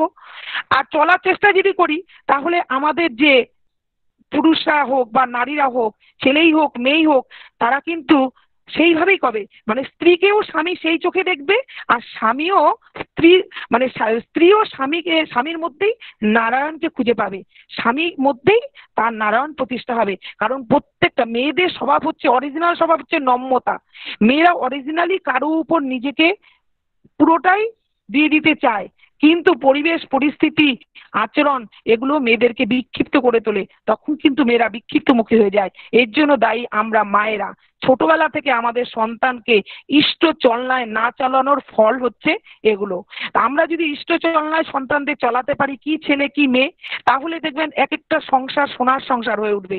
আর এইটাই আমাদের করতে হবে। আমরা যারা মা হয়েছি, আমাদের কিন্তু যার যেখান থেকে আমরা ঠাকুরকে ধরেছি সেই খান থেকেই আমাদের কিন্তু এইভাবেই বাচ্চাদেরকে নিয়ে আমাদের চলতে হবে, যাতে পরবর্তী জেনারেশন গুলো যেন সুন্দর সুস্থ সবল হয়ে ওঠে, তারা যেন স্বামীতেই নারায়ণের প্রতিষ্ঠা করতে পারে।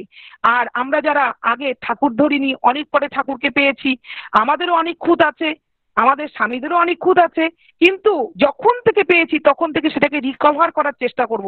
সেটা যদি আমরা করতে পারি, তাহলেই আমরা বাঁচা বাড়া বৃদ্ধির পথে এগিয়ে যেতে পারবো। আমার এতটুকুই কথা ছিল এই প্রসঙ্গে। জয় গুরু। জয় গুরু মা, অত্যন্ত সুন্দরভাবে বললেন। তা ঠাকুর একটা জায়গায় বলছেন যে সতীত্ব এবং পতিব্রতা, সতী নারী এবং পতিব্রতা নারী দুজনের মধ্যে পার্থক্য আছে একটা। পতিব্রতা যে স্বামী যা বলে তাই শোনে, আমি যদি মদ খেতে চাই সে হতো সেটাতেই সম্মতি জানালাম, মানে স্বামী যা বলে তাই একদম গোলের জল। আর সতী যে হচ্ছে সে হচ্ছে স্বামীর মঙ্গল চায়, স্বামীর যেটাতে ক্ষতি হবে সেটা সে করতে দেবে না। তাহলে স্বামীর মঙ্গল মানে তার নিজের মঙ্গল। এক্ষেত্রে শ্বশুর বাড়ি বা মেয়েটি যারা আছে তারা প্রত্যেককে বুঝতে হবে যে আমরা যদি মানে অসৎ পথে চলি বা কাউকে অবজ্ঞা চোখে দেখি বা খারাপ কাজ করি, তখন সেটা নিজের পায়ে নিজেই কুড়ুল মারা হবে, কারণ সেটা সুখ প্রজননের ক্ষেত্রে অত্যন্ত ক্ষতিকারক। ভালো সন্তান আনতে গেলে প্রতিটি সদস্যকেই ঠাকুরমুখী হয়ে এবং তাকে ভালোবেসে চলতে হবে। এটা আমরা শুনলাম, আমাদের মায়েদের কাছে অত্যন্ত সুন্দরভাবে বললেন। আরেকজন মা কিছু একটা বলতে চাইছেন। একটা গল্প শোনো। হ্যাঁ একটা গল্প বলবো ঢুকে। হ্যাঁ হ্যাঁ হ্যাঁ হ্যাঁ বলুন। আচ্ছা, একদম একে তোমার কথার সাপোর্টে কি সুন্দর গল্পটা ঘটনা। আমার বাবা গেছেন এক জায়গায় উৎসবে, যেরকম যেতেন শ্রীযুক্ত রণজিৎ চক্রবর্তী, সেখানে কয়েকজন যুবক সবাই বিবাহিত, তারা তার দ্বারা যাচিত হয়ে দীক্ষার জন্য রাজি হলেন, নেওয়ার জন্য। বলে যে কাল সকালে দীক্ষা নেবে। বাবা বললেন হ্যাঁ, এখানে যখন আছো তাহলে কাল সকালে নিও। তো কাল সকালে যখন ওরা সব স্নান টান করে আসলো, এসে বলছে যে স্নান টান তো করলাম, এখন স্ত্রীদেরকে গিয়ে যখন বলতে গেছি যে আমরা সব দীক্ষা নেব, তো ওরা রাজি হচ্ছে না কেউ। তো আমাদের স্ত্রীরা যদি রাজি না হন তাহলে ঘরের মধ্যে অশান্তি হবে, কারণ তো সহধর্মিনী বলে, পরস্পর বিরোধ হবে, কলহ হবে, তো সেই জন্য আমরা দীক্ষা নেব না। তা বলে যে ঠিকই, ওই রকম অসতী স্ত্রী সঙ্গ করার দরকার কি তাদের? তো বলে তারা তো তখনকার মতো বাবার ব্যক্তিত্ব বা কথার ঢঙে কিছু বুঝতে পারেনি ব্যাপারটা কি হলো। তারপর বাবা তার ঘরে চলে গেলেন, এই বারান্দায় কথা হলো। তারপরে যারা ওরা যখন একটু এপাশে এলো, নিজেদের মধ্যে আলোচনা করলো যে আচ্ছা উনি কি বললেন, আমাদের স্ত্রীদের অসতী বললেন না? একজন বললো, বলে হ্যাঁ তাই তো বললেন। আরে অসতী বললেন, আমাদের স্ত্রীদের অসতী বললেন? এত বড় ওনার ধৃষ্টতা, এত বড় ওনার সাহস যে আমাদের স্ত্রীর মতো স্ত্রী হয় না, আমরা নিজেরা বুঝি, তাদের অসতী বলছেন। আবার যাবো আমরা সবাই। তারপরে তো গেল, আপনি তখন এরকম বললেন, আপনি তখন খেয়াল করিনি। তারপরে বুঝলাম যে আপনি অসতী বলেছেন। অসতী শব্দের অর্থ তো খুব কদর্য অর্থ। আপনি আমাদের স্ত্রীদের এই জাতীয় শব্দ ব্যবহার করেছেন, অপমান করেছেন, এবং এর জন্য আপনার উপযুক্ত শাস্তি হওয়া দরকার, আপনার ক্ষমা চাওয়া উচিত। বয়স্ক মানুষকে শাস্তি কি দেবেন? ক্ষমা চাওয়া উচিত। বলে হ্যাঁ, তোমাদের স্ত্রীদের আমি অসতী বলেছি ঠিকই তো, কিন্তু কখনো তো বলিনি যে তারা পতিব্রতা নয়। হ্যাঁ, তারা তোমাদের ভালোবাসে না, তোমাদের কথা শোনে না, বা অন্য কিছু তোমাদের বিপরীত আচরণ করে তা তো না, তবে সতের সাথে যুক্ত হতে বাধা দিচ্ছে। তোমরা ভালো বা মঙ্গল যে যা তার সাথে যুক্ত হতে বাধা দিচ্ছে, সেই জন্য তারা অসতী। তোমরা যদি তোমাদের স্ত্রীদের এইরকম মানে মানে আসতে বললে বাবা মিষ্টি, হ্যাঁ ওদের ভালো সাথে যুক্ত হতে বাধা দিচ্ছে, তাহলে দেখি তাদের কথা বলতে পাঠা গেল তাদের বলিনি তাদের পবিত্রতা তারা অসতী। দেখো তোমার কথার সাথে এই ঘটনাটার কিরকম সামঞ্জস্য হয়ে গেল, এটা বলারই লোভ সামলাতে পারলাম না, এটা বলতে আর কি। জয় গুরু। জয় গুরু, খুব সুন্দর উদাহরণ দিলেন, বাস্তব উদাহরণ একদম জীবনে। আচ্ছা, একজন মা কিছু বলতে চাইছিলেন। মৌনমী দেবনাথ আছেন এখানে?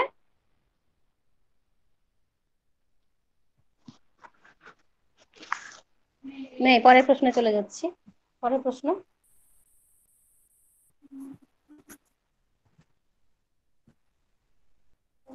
কোন পুরুষদের বিবাহ করা উচিত নয়? আমাদের সমাজে দেখতে পাই অনেকে আছে এমন মানুষ যাদের বিবাহ করলে সমাজের ক্ষতি হতে পারে। ঠাকুর তাদের বিবাহ করতে নিষেধ করেছেন এবং শাস্ত্রেও সেই বিষয়গুলো আছে। আমরা জানতে চাইবো এটি তার কাছে। লিপিকা হুইমা, লিপিকা হুইমা যদি এই বিষয়ে কিছু বলেন।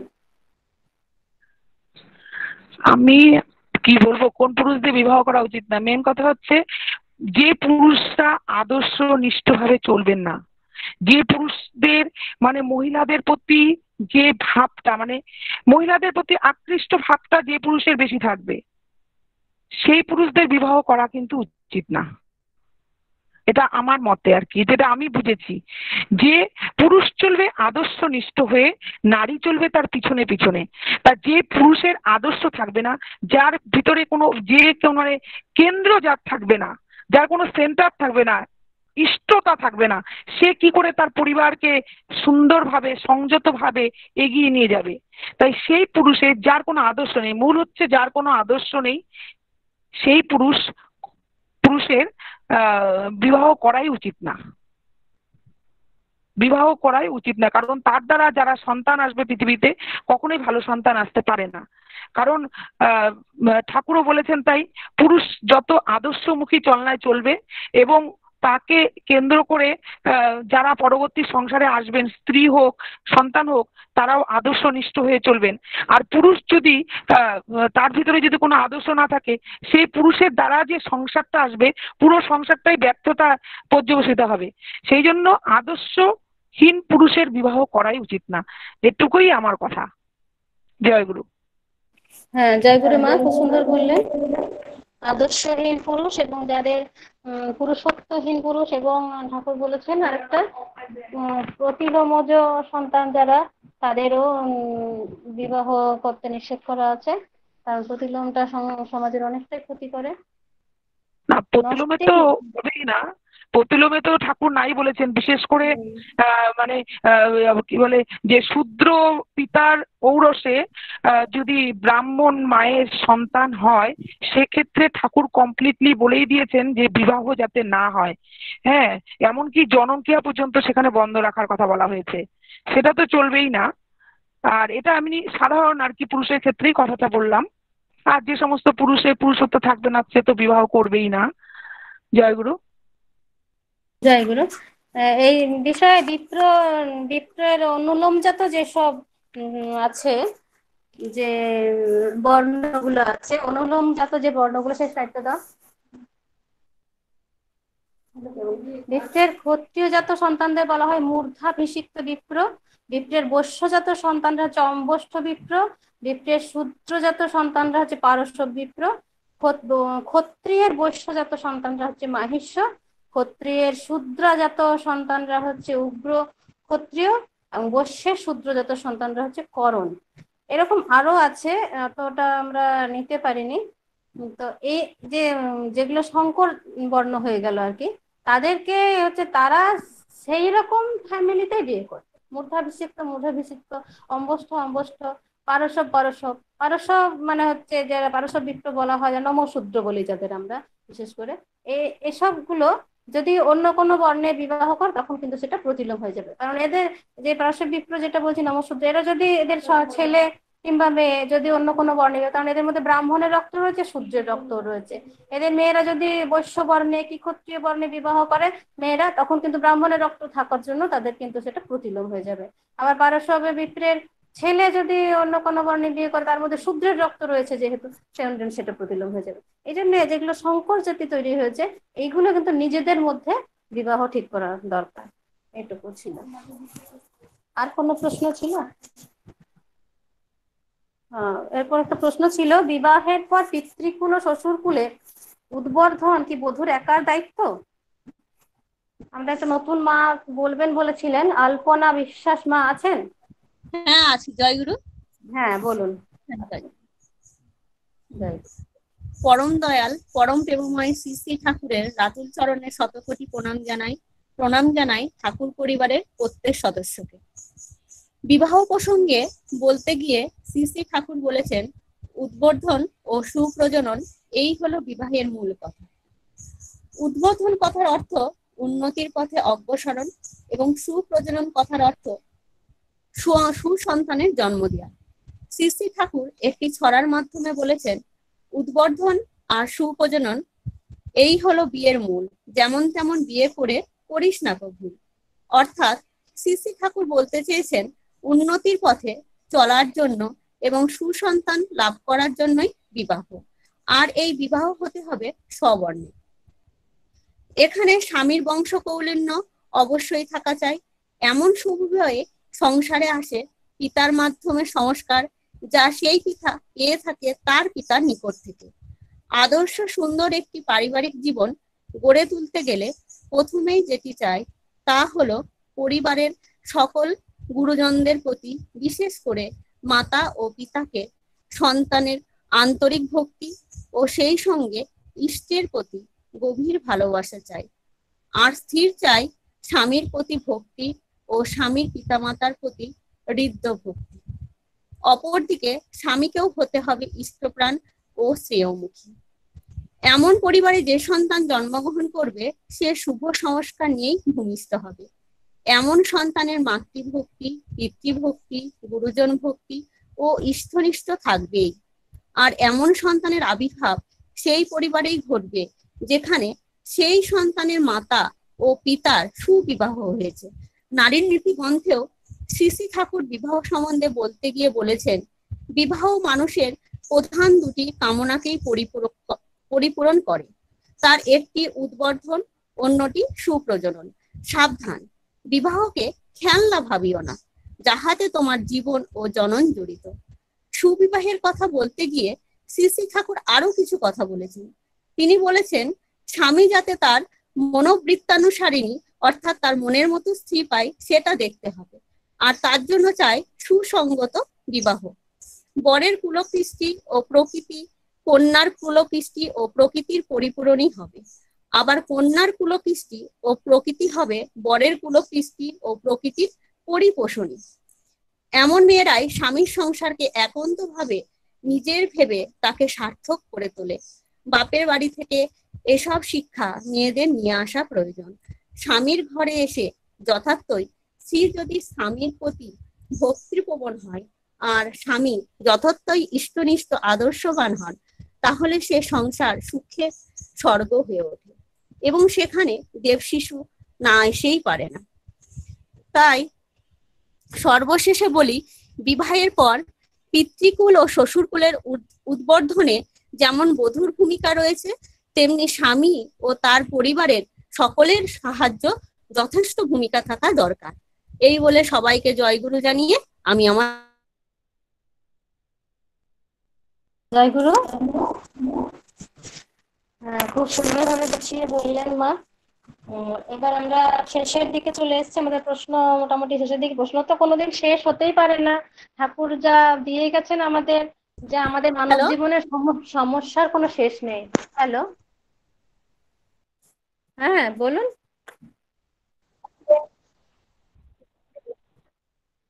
শুনতে পাচ্ছি না। হ্যাঁ, জয়গুরু শোনা গেল? হ্যাঁ হ্যাঁ, শোনা গেছে। ওই কি শোনা গেল? হ্যাঁ, পুরোটাই শুনেছি আপনি যতটা আচ্ছা, বলেছেন। জয়গুরু। জয় গুরু। তো সেই জন্য প্রশ্ন আমাদের শেষও হবে না। আমরা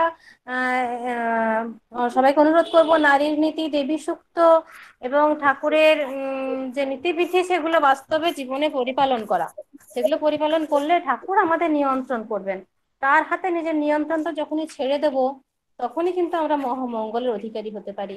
তাছাড়া সেই আদর্শ যদি স্বামী স্ত্রীর মাঝখানে যদি আদর্শ না থাকেন, তখনই কিন্তু আমাদের যে দ্বন্দ্ব, অশান্তি এগুলো আসে। একটা বাস্তব ছবি আমরা দেখেছি ঠাকুর বাড়িতে যখন যায়, দেওঘর একবার গিয়ে বৌরানীমা আসলেন, বাবাইদার স্ত্রী, এসে বসলেন এবং বসে বলছেন, বাবা তুমি আমাকে গান লিখে দাও, নতুন গান চাই। তো নতুন গান লিখে, তোমার ছেলেরা কিন্তু কিচ্ছু পারে না, অথচ দাদার কাছে পূজনীয় সিপাইদা, পূজ্যপাদ বাবাইদা এনারা বসে আছেন, তোমার ছেলেরা তো কিছুই লিখতে পারে না, তুমি তো সুন্দর করে আমাকে গান লিখে দাও। তো এই যে বললেন, বলে ওখানে বসলেন, এই যে বলাটা হলো যে পারে না, এটা তো এই যে সূক্ষ্মভাবে যে তাদের মনে আঘাত দেওয়া হলো, সে ছোটই হোক আর বড়ই হোক, সেখানে পূজনীয় সিপাহী দাদা তার চাইতে ছোট সম্মানের দিক দিয়ে, এবং বাবাই দাদা তার স্বামী, তা সেখানে তাদের যে আঘাত দেওয়া হলো মনে, এই যে ঠাকুরকেই যে কষ্ট দেওয়া হলো, এটা শুধরানোর জন্য তিনি সেখানে তাদের সিপাহীদেরকে আদর টাদর করে বাবাইদার চাদরটা ঠিকঠাক করে দিয়ে, মানে সেখানে সে মিটিয়ে নিল সঙ্গে সঙ্গে, মানে বেশি সময় ধরে বাড়তে দিলেন না। আমরা যে ছোটখাটো যে ভুলগুলো করি, সেগুলোকে যদি আমরা সঙ্গে সঙ্গে শুধরে নিই, তাহলে আমাদের মধ্যে যে ফারাক, দূরত্ব, অশান্তিগুলো বেড়ে যেতে পারে না। এটা আমরা আচরণের মধ্যে দিয়ে, এই যে আচার্য পরিবারের মধ্যে আমরা যখন যাই, তখন এই ছোট ছোট আচরণগুলো দেখে আমাদের শিখতে হয় যে তিনি যেটা করছেন সেটা আমাদের শিক্ষার জন্য। সেখানে জ্ঞান সব সময় ছড়িয়ে বেড়াচ্ছে, সেই জ্ঞানটাকে শুধু নিজেকে আহরণ করতে হবে এবং আহরণ করে নিজের জীবনে সেটাকে বাস্তবায়িত করতে হবে। না হলে কিন্তু আমাদের ঠাকুর ধরাটা সার্থক হবে না। আচার্যকে ধরেই আমরা জীবনটাকে সার্থক করে তুলতে পারি, তার মধ্যে দিয়ে ঠাকুর জীবন্ত হয়ে আছেন। আমাদের স্বামী স্ত্রীর মধ্যে যদি আমরা ভাবি আচার্য আছেন, যদি আমি আচার্যদেরকে ঠাকুর মনে করি, বাবাইদা ঠাকুর আছেন, বাবাইদার মধ্যেও সেই ঠাকুরই আছেন, তার মধ্যে দিয়ে ঠাকুর লীলা করছেন, পূজ্যপদ পূজনীয় অবিন দাদার মধ্যে দিয়ে ঠাকুর লীলা করছেন। তা আমি সেই এককে, সেই ঠাকুরকে ভালোবাসি, তাদেরকে যদি আলাদা কাউকে ভাবি, তাহলে কিন্তু হবে না, তাহলে আলাদা হয়ে যাবে, আমার ভক্তিটা ব্যভিচারী হয়ে যাবে। সেই ভক্তির জায়গাটা হচ্ছে ঠিক রাখতে হবে। তো স্বামী স্ত্রীর মধ্যে আমরা যদি ভাই, আমি যদি স্বামীর মনে কষ্ট দিই, তাহলে আমরা বাবাই দাদা অখুশি হবেন, তিনি তো অন্তর্যামী। আমার সন্তানটিকে যদি আমি কষ্ট দিই, তাকে অতিরিক্ত চাপ দিই, অত্যাচার করি, মারধর করি, তাহলে আমার ঠাকুর অখুশি হবেন। তারপর ঠাকুর যেভাবে চালাতে বলেছেন সেইভাবে আমাকে চালাতে চেষ্টা করতে হবে, না হলে ঠাকুর অখুশি হবে। এই যে প্রতিনিয়ত নিজে করা এবং সেইভাবে সন্তানদের করানো এবং স্বামীকে সেই পথে চালানো, নিজে আত্মসীমামুখী না করা, যে ঠাকুরের পথে, ইষ্টের পথে তাকে এগিয়ে দেওয়া, ইষ্ট কাজের পথে তাকে এগিয়ে দেওয়া। তার ফলে কি হবে, আমরা কি করি, আমরা বউ মেয়েরা মায়েরা সৎসঙ্গে গেলাম, আমার স্বামীকে স্বামী বললো ও আমার ভাল লাগে না, কিন্তু তাকে নিয়ে বিনিয়ে যেমন করে হোক ওই ঠাকুরের সৎসঙ্গ বা ইষ্ট প্রসঙ্গ যেখানে হচ্ছে সেখানে নিয়ে যেতে হবে। আমি ইষ্ট প্রসঙ্গ শুনে শুনে আমি ঠাকুরকে ভালোবাসলাম, আমি একা ঠাকুরকে উপভোগ করলাম, ঠাকুরকে লাভ করলাম, কিন্তু আমার পরিবার যদি সেটা না করতে পারে, তাহলে আমার সব জিরো। আর আমি একা তাকে নিয়ে আমি ভালো থাকতে পারবো না, তাও আমার পারিপার্শ্বিক আমাকে থাকতে দেবে না। সুতরাং আমাকে ভালো থাকতে গেলে আমার পরিবারের সবাইকে ইষ্টপ্রাণ করে তুলতেই হবে, এবং আমার পারিপার্শ্বিক যারা আছে প্রতিবেশী, তাদেরকেও সেই ইষ্টপ্রাণ, তারা দীক্ষা নিক না নিক, ঠাকুরের কথা বলে বলে তাদের যা এখন অসুবিধা হয় সুবিধা হয়, সেই কথাগুলো শুনে তাদেরকে ঠাকুরের পথে যা সমাধান দেওয়া সম্ভব, আমাদের পক্ষে যতটা সম্ভব সেটা দেওয়াটাই আমাদের কর্তব্য, এবং সেটাই ঠাকুরের কাজ। যাই হোক, আমি শেষকালে একটা বাণী দেবী সূক্ত থেকে পড়ছি। ঈশ্বরের অনুগ্রহে সৎ সন্দীপী শ্রেয়ার্থ অনুপ্রেরণায় নারী শ্রেয় বরে বিবাহ নিবদ্ধা হয়ে সংহিতা হলেই পিতামাতা হতে বিচ্ছিন্ন হয়ে ওই বর বা স্বামীর অনুগমন করা বিধেয়, আর তাঁরই স্বার্থে স্বার্থান্বিতা হয়ে উৎকর্ষী পরিচর্যায় সংসারকে উন্নতিশীল করে তোলায় ওই নারীর পিতামাতার গৌরব প্রতিষ্ঠা হয়ে থাকে। আর এর ব্যত্যয় যেখানে বিদ্রুপ বিষাক্ত বিজৃম্ভণে তাকে তো বিষাক্ত করে তোলেই, পরিস্থিতিকেও পরিস্থিতিতেও সংক্রামিত হয় তা। বাণীর সংখ্যা 27, দেবী সূক্তের বাণী। তাহলে প্রথমেই বাণীতে ঠাকুর বলছেন ঈশ্বরের অনুগ্রহে, মানে ঈশ্বরের অনুগ্রহে আমি সৎ সন্দীপী শ্রেয়ার্থ অনুপ্রেরণায় যে নারী শ্রেয় বরকে পাচ্ছে। তাহলে সেই ঈশ্বরের প্রতি আমার সেই ভক্তি ভালোবাসা থাকলে তবে তার অনুগ্রহে তবে সেই শ্রেয় বর পাওয়া যাবে। শ্রেয় বর মানে হচ্ছে, আমরা কালকে নিয়ে ডিসকাশন হয়েছে, যিনি শ্রেষ্ঠকে শ্রদ্ধা করেন, শ্রেষ্ঠই তার জীবনের আদর্শ। তিনি গৌরাঙ্গদেবকেই ভালোবাসুন, আর যীশু খ্রিস্টকেই ভালোবাসুন, আর রামকৃষ্ণদেবকেই ভালোবাসুন, ঠাকুরকেই ভালোবাসুন, বাবাই দাদাকেই ভালোবাসুন। সে যদি শ্রেষ্ঠকে ভালোবাসে বা শ্রদ্ধাবান হয়, তাহলে অন্য কোনো কাউকে আদর্শ থাকলেও তিনি ঠাকুরকেও ভালোবাসবেন এবং ঠাকুরকেও নিজের জীবনের আদর্শ করেন। কারণ বর্তমানকে গ্রহণ না করলে তিনি আর তার জ্ঞান থেকে, তার বর্তমান জীবনের সমস্যা থেকে মুক্ত হতে পারবেন না। তাই শ্রেয় বর্ষেছে সে যখন ঠাকুরকে গ্রহণ করতে পারবে এবং একটা আদর্শ থাকবে, সেই তাতে সংহিতা হয়ে, বিবাহ নিবদ্ধ হয়ে, সে পিতামাতা হয়ে বিচ্ছিন্ন হতে হবে। আমি বাবার বাড়িতে কেমন ছিলাম, কত সুখে ছিলাম, কত ভালো ছিলাম, সেই সব কথা সমস্ত ভুলে যেতে হবে। তবে যে সেই স্বামীর কাছে সে সারেন্ডার করতে পারবে। এবং সেই স্বামী যদি শ্রেয়, তার জীবনে সে শ্রেষ্ঠ এবং আদর্শ থাকেন, তাতে মুগ্ধ থাকেন, তখনই সে তার ভেতর সেই নারায়ণ, যে বলা হলো নারায়ণের নরের অয়ন, নর মানুষের যে উন্নতির পথ যিনি দেখান নারায়ণ, সে নারায়ণকে ভালোবেসে তাকে নিজের জীবনে যখন প্রতিফলিত করবে, তখন তার কথাবার্তা চাল চলন সেই দেবতার মতো হয়ে উঠবে। তখন সেই স্বামীর প্রতি সেই মুগ্ধতায়, তার নারায়ণের দেব ভাবে মুগ্ধ হয়ে সেই স্ত্রী যখন তাকে বরণ করবে, তখনই তাদের মধ্যে সেই দেব শিশু নেমে আসবে। তাহলে সেই কন্যাকে তাকে দূষিতা বলা হচ্ছে, এবং তখনই সে কন্যা দূষিতা মানে দুই কুলের যে হিত সাধন করে, পিতৃকুল ও মাতৃকুল। সে যখন স্বামীর অনুগমন করে সেই সংসারে তার স্বার্থান্বিত হয়, তার উন্নতির জন্য প্রচেষ্টা চালিয়ে যায়, সাধনা, তার জীবনের সাধনা হবে সেই স্বামীকুলের উন্নতির দিকে নিয়ে যাওয়া, তখনই তার সেই পিতামাতার গৌরব প্রতিষ্ঠা হচ্ছে। আর এটা যেখানে হয় না, সেখানে সে নিজেকে বিষাক্ত করে তোলে এবং তার পরিবেশকেও বিষাক্ত করে তোলে। তাহলে আমরা যদি নিজের মঙ্গল চাই, দেশের মঙ্গল চাই এবং এর সমাজের মঙ্গল চাই, সর্বোপরি আমার ঠাকুরের যে বাস্তব ইচ্ছা, তিনি চান এই সমাজটাকে, সেই দেশটাকে আবার, এই পৃথিবীটা আবার সত্য যুগ ফিরিয়ে আনতে।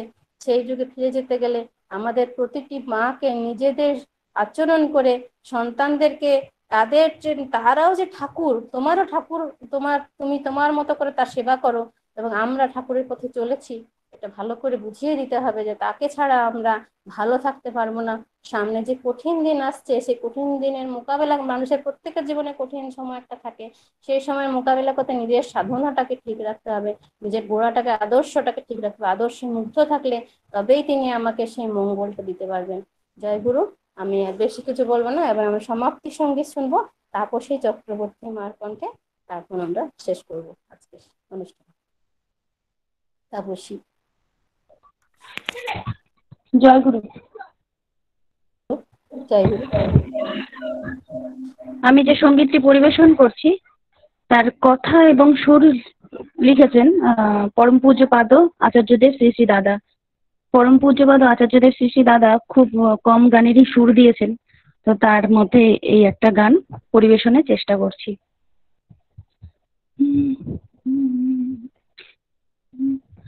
আর যা কিছু দাও না মোরে পূর্ণ হয়ে আছে আমার হিয়া,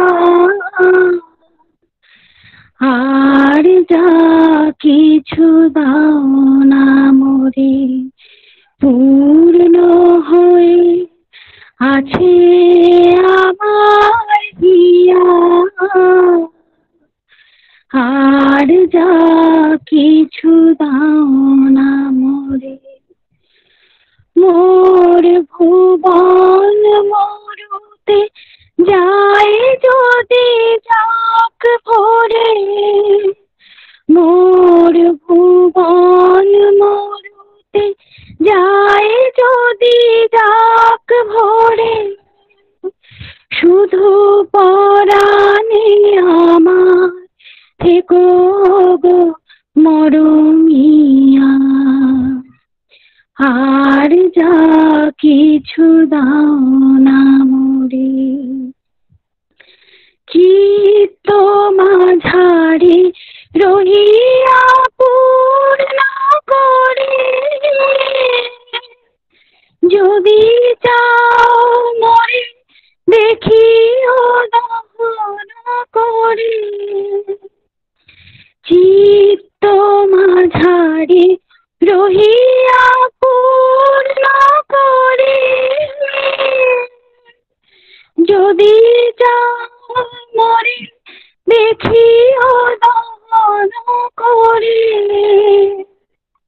জানি গো বন্ধু যত চাও ক্রোধ ভরে, ব্যথা যদি পাই সোহাগে নেবে গো টানি, আর যা কিছু দাও না মোরে। এই কান্না হাসি তোমার নিত্য লীলা, সুখের সায়রে ভাসিও গো নিহারিয়া। কান্না হাসি তোমার নিত্য লীলা, সুখের সায়রে ভাসিও গো নিহারিয়া। এখনই ভাষায় বেদনা আখি জলে, ভাষা পুলক আবেশে আপনি হাসিয়া। যবে যে দেখি কিছু তো আমার নাই, তোমারি মাঝারি সবই দেব ফিরে পাই। যবে যে দেখি কিছু তো আমার নাই, তোমারি মাঝারি সবই দেব ফিরে পাই। একদিকে যত আসুক শূন্যতা, তখনই বন্ধু দাও গো পূর্ণ করিয়া, আর যা কিছু দাও না মোরে। পূর্ণ হয়ে আছে আমার হিয়া, আর যা কিছু দাও না মোরে। ভুবন মরুতে যায় যদি যাক ভরে, মোর ভুবন মরুতে যায় যদি যাক ভরে, শুধু পরাণে আমার থেকো গো মরমিয়া, আর যা কিছু দাও না মোরে। পূর্ণ হয়ে আছে আমার হিয়া, আর যা কিছু দাও না মোরে। জয় গুরু। জয় গুরু। অপূর্ব সুন্দর গান হলো, এত সুন্দরভাবে শুনলাম। এবার আমরা ধ্বনি দিয়ে শেষ করব। বন্দে পুরুষোত্তমম, বন্দে পুরুষোত্তমম, বন্দে পুরুষোত্তমম। परम प्रेममय श्री ठाकुर अनुकूल चंद्र जी की, परमाराध्या जगत जननी श्री श्री बड़मा की, परम पूज्यपाद श्री श्री बरदा की, परम पूज्यपाद आचार्य देव श्री श्री दादा की, पूज्यपाद बाबाई दादा की, वन्दे पुरुषोत्तमम् वन्दे वन्दे पुरुषोत्तमम् वन्दे पुरुषोत्तमम् वन्दे आर्यन् वन्दे मातृवर्गान् वन्दे मातरम् वन्दे अहं कृष्टिदैवतन् वन्दे अहं वन्दे कृष्णजगन् पुरुषोत्तमम् वन्दे वन्दे पुरुषोत्तमम् वन्दे वन्दे पुरुषोत्तमम् पुरुषोत्तमम् परम प्रेममय सृष्टि ठाकुर अनुकूल चंद्र जी की जय জয়। জয় গুরু জয় গুরু সবাইকে। জয় আগামীকাল গুরু, জয় সন্ধ্যা গুরু। 6:30টায় এই একই লিঙ্কে সৎসঙ্গ হবে, সবাই যোগদান করবেন। আর জয় আগামী গুরু। সপ্তাহে বুধবার দিন বোধি দীপনের অনুষ্ঠান হবে, বৃহস্পতিবার দিন মাতৃ সম্মেলন হবে। জয় গুরু।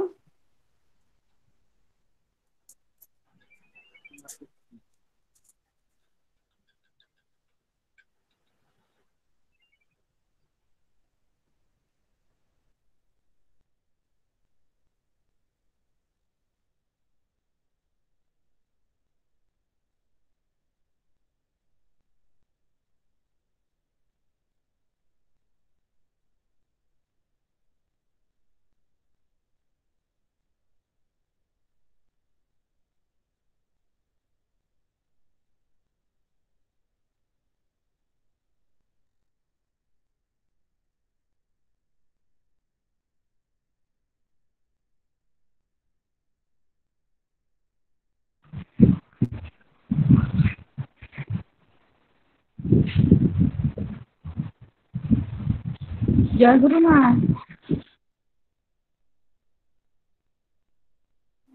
হ্যাঁ।